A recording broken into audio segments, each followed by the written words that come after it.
नमस्कार, आप देख रहे हैं हर खबर हिमाचल। मैं आपके साथ रवि राजपूत।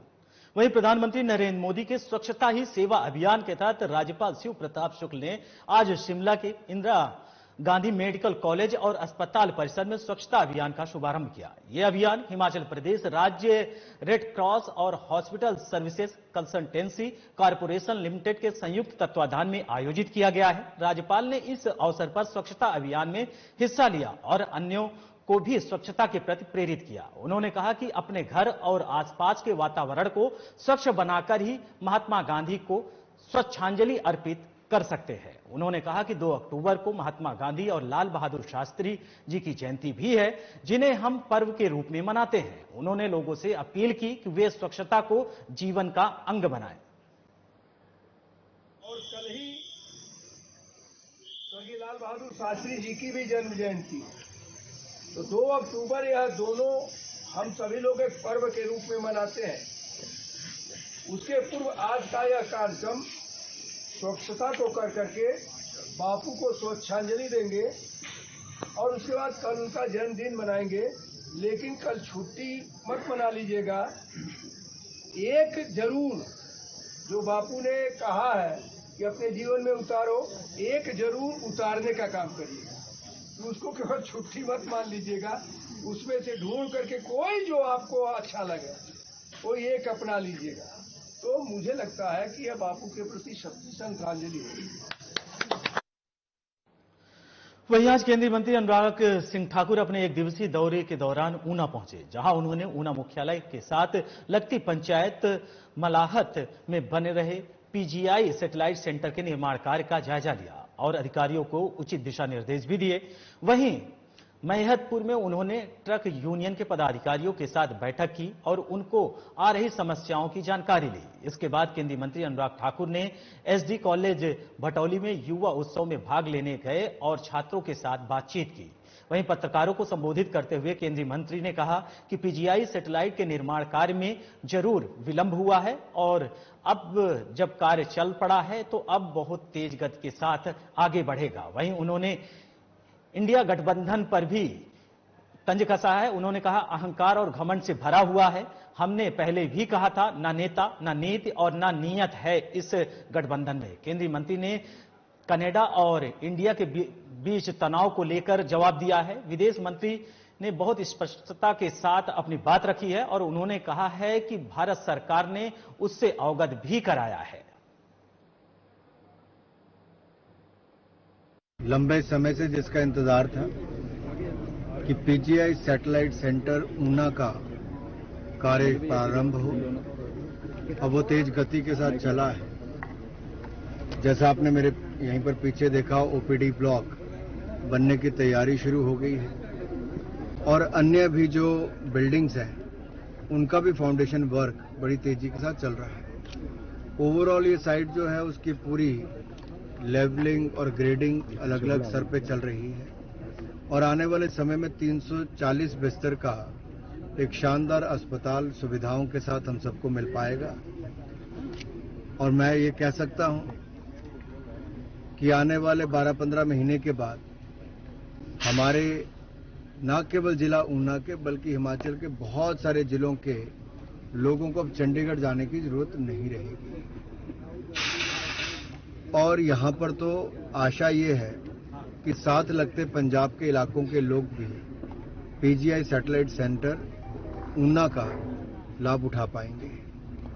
यहां पर लगभग हर तरह की सुविधा होगी, जहां ओपीडी के साथ ओटीज इन सब की सुविधाएं हैं, वहीं पर स्पेशलिटी वार्ड्स जो हर तरह के जो उच्च क्वालिटी के डॉक्टर्स हैं वो भी अपनी यहां पर सेवाएं देंगे।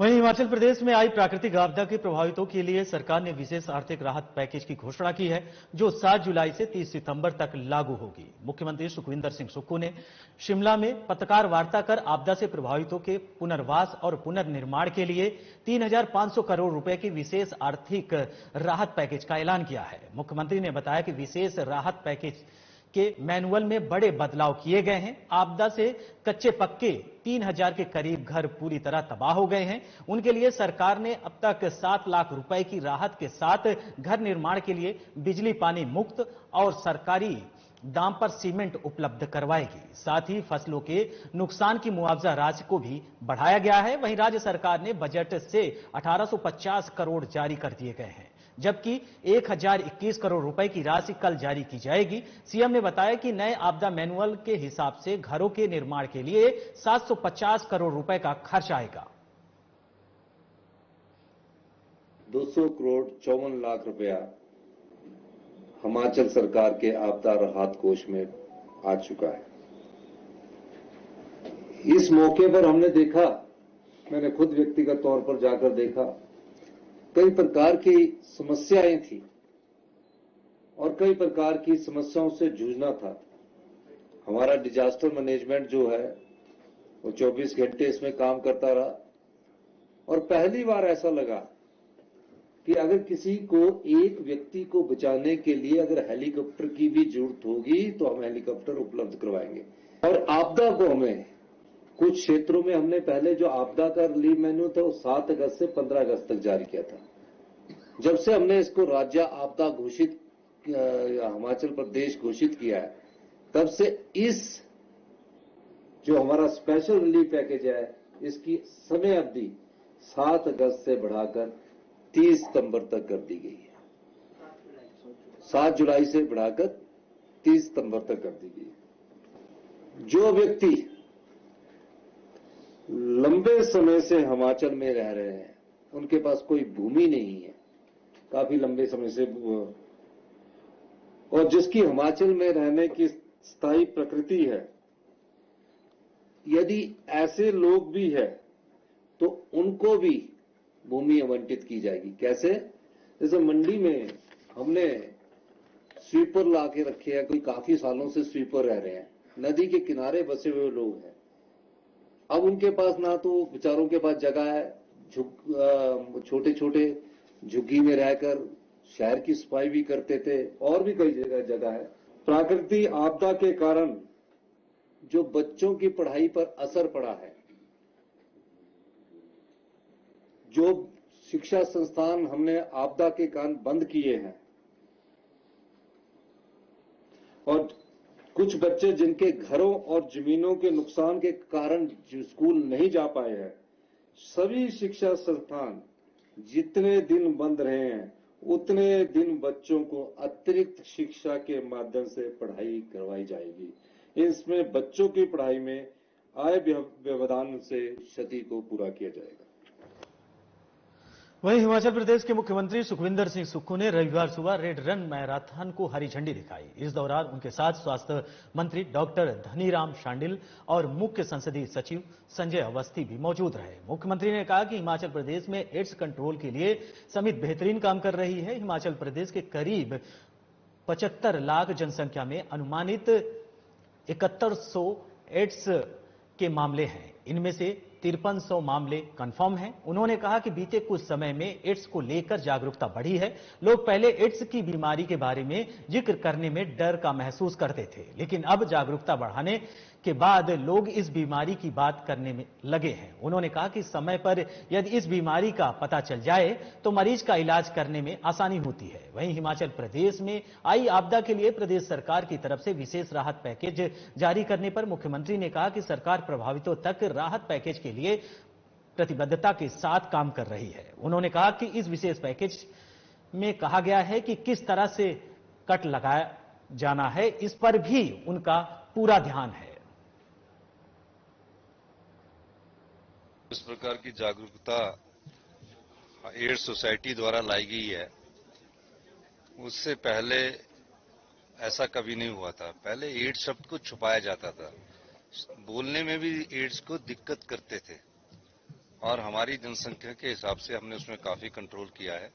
75 लाख की जनसंख्या में जो अनुमानित हमारा अंदाजा है कि 7100 के करीब एड्स के पेशेंट होंगे, और कंफर्म जो पेशेंट है वो 5300 हैं।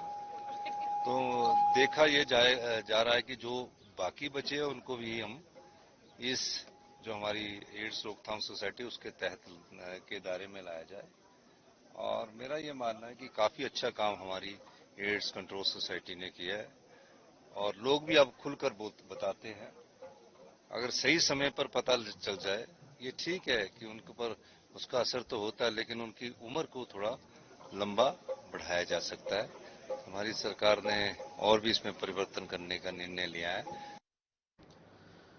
वहीं देश की सबसे बड़ी hydro electric power generation company Satluj Jal Vidyut निगम यानी एसजेवीएन का शेयर मार्केट में दबदबा बढ़ा है। शेयर मार्केट में एसजेवीएन के शेयर की कीमत 31 रुपए से बढ़कर 73 रुपए को पार कर गई है। वहीं एसजेवीएन ने केंद्र की हिस्सेदारी पर 55%, हिमाचल की 26% और लोगों को 18% है। केंद्र सरकार लगातार अपनी हिस्सेदारी बेच रही है।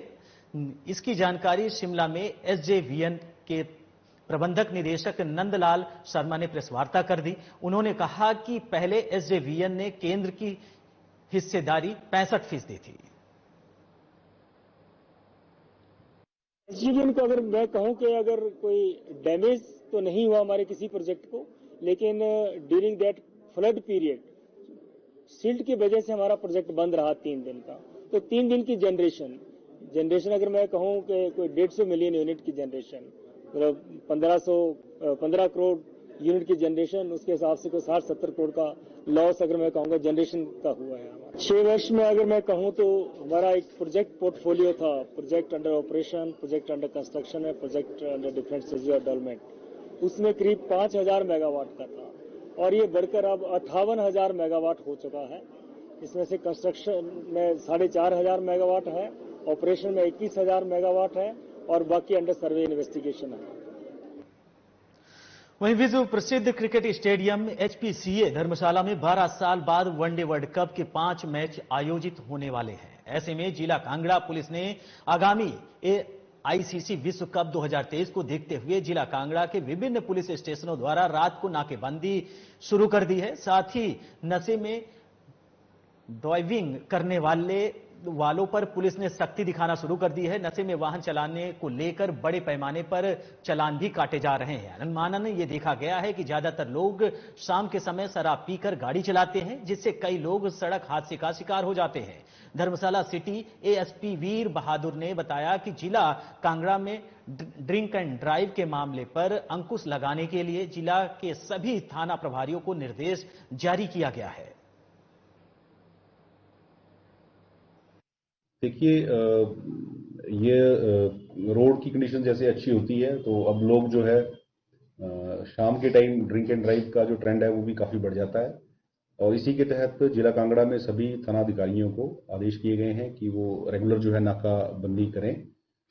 इसी के तहत मैसिव कैंपेन एक चलाया और ड्रिंक एंड ड्राइव के स्पेशल कैंपेन हमने चलाया है ताकि जो पर्यटक हैं उनको भी थोड़ा सा सेंसिटाइज किया जा सके और जो लोकल लोग हैं जो चलते हैं, खासकर जो पिकअप हैं, ट्रक हैं, कि वो भी रैश ड्राइविंग ना करें और ड्रिंक करके कोई ड्राइव ना करें, क्योंकि उसी से रैश ड्राइविंग भी होती है और उसी से ही एक्सीडेंट भी होता है और एक्सीडेंट मोस्टली हमारे यहाँ फैटल एक्सीडेंट होते हैं। फिलहाल इस बुलेटिन में हमारे साथ इतना ही। नमस्कार।